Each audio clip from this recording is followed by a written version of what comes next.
गोविंद बाग येथील बैठकीनंतर सुप्रिया सुळे आता दिल्लीला जाणार आहेत। सुप्रिया सुळे संसदेचं अर्थसंकल्पीय अधिवेशन असल्याने दिल्लीला जाणार आहेत। यावेळी त्या दिल्लीत काही महत्त्वाच्या नेत्यांची भेट घेण्याची देखील शक्यता आहे।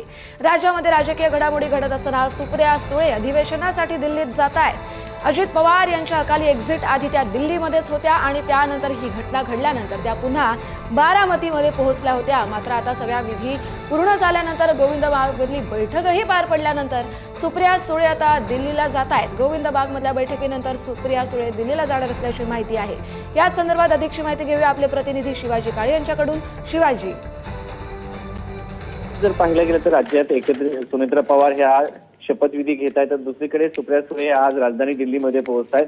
तसं जर पाहिलं तर शरद पवार, रोहित पवार, सुप्रिया सुळे यांची गोविंद बागमध्ये एक बैठक झाली, त्यानंतर त्या दिल्लीत येत आहेत।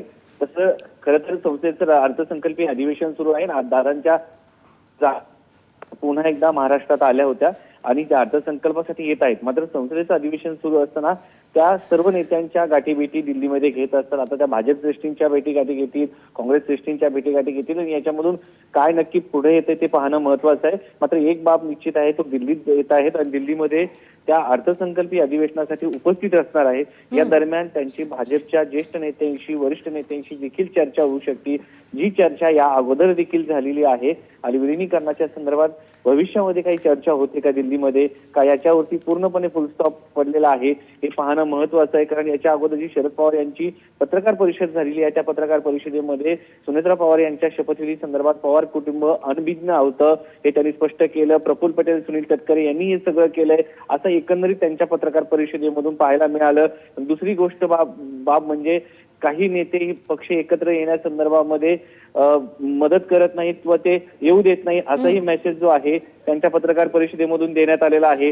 दुसरा मुद्दा म्हणजे जो राष्ट्रवादीच्या दोन्ही राष्ट्रवादीचा कार्यकर्ता आहे त्या कार्यकर्त्यांनाही सांगण्यात आलेलं आहे की एकंदरीत या पत्रकार परिषदेत मेसेज देण्यात आलाय की यामागे कोण आहे आणि ज्यांची इच्छा ही राष्ट्रवादी एकत्र येण्याची होती, अजित पवारांची इच्छा काय होती हे देखील शरद पवारांनी सांगितलेलं आहे। तर एकंदरीत जी सहानुभूतीची वातावरण शरद पवार यांच्या बाजूने निर्माण होताना पाहायला मिळत आहे। आणि त्यानंतर इकडे सुप्रिया सुळे हे राजधानी दिल्लीच्या दौऱ्यावर येत आहेत, त्यामुळे त्या काही भाजपच्या नेत्यांच्या गाठीभेटी यानंतर घेत आहेत का हे पाहणं महत्वाचं असणार आहे। बरं, धन्यवाद शिवाजी तुम्ही दिलेल्या सविस्तर अपडेटसाठी। त्यामुळे सुप्रिया सुळे दिल्लीत गेल्यानंतर कोणत्या नेत्यांना भेटतात आणि त्यांच्यामध्ये काय चर्चा होते हे पाहणं अतिशय महत्त्वाचं असेल।